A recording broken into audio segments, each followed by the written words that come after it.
നമ്മൾ എല്ലാവരും ഈ തിരക്ക് പിടിച്ച് ഓടുന്നത് എന്തിനാണ്? അതായത് നമ്മളെ ജീവിതത്തില് എന്ത് നേടാൻ വേണ്ടിയിട്ടാണ് എല്ലാവരും ഇങ്ങനെ കഷ്ടപ്പെടുന്നത്? ധനം സമ്പാദിക്കാനായിട്ടാണ് അല്ലെ? അതായത് ലക്ഷ്മി കടാക്ഷം നമ്മളുടെ ജീവിതത്തിൽ ഉണ്ടാവണം. അപ്പോ അതിനു വേണ്ടിയിട്ട് നമ്മൾ എന്താണ് ചെയ്യേണ്ടത്? ഈ നാമം ജപിക്കുന്നതിലൂടെ നമ്മുടെ ജീവിതത്തില് എങ്ങനെയാണ് ധനസമൃദ്ധി ഉണ്ടാവുന്നത്? നമ്മൾക്ക് സാമ്പത്തിക അഭിവൃദ്ധി എങ്ങനെയാണ് ഉണ്ടാവുന്നത്?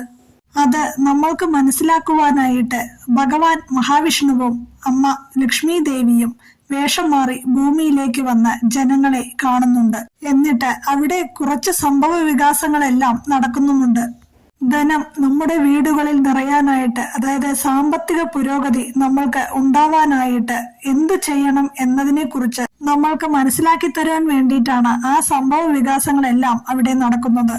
അപ്പോ ആ സംഭവ വികാസങ്ങൾ എന്താണെന്ന് അറിയാനായിട്ട് ഇതിന്റെ റിലേറ്റഡ് വീഡിയോ കണ്ടു നോക്കിയാൽ മതിയാകും. അപ്പോൾ നമ്മുടെ ജീവിതത്തിലെ സാമ്പത്തിക പുരോഗതി ഉണ്ടാവാനായിട്ട് നമ്മൾ എന്ത് ചെയ്യണമെന്ന് ആ വീഡിയോയില് വ്യക്തമായിട്ട് പറഞ്ഞിട്ടുണ്ട്.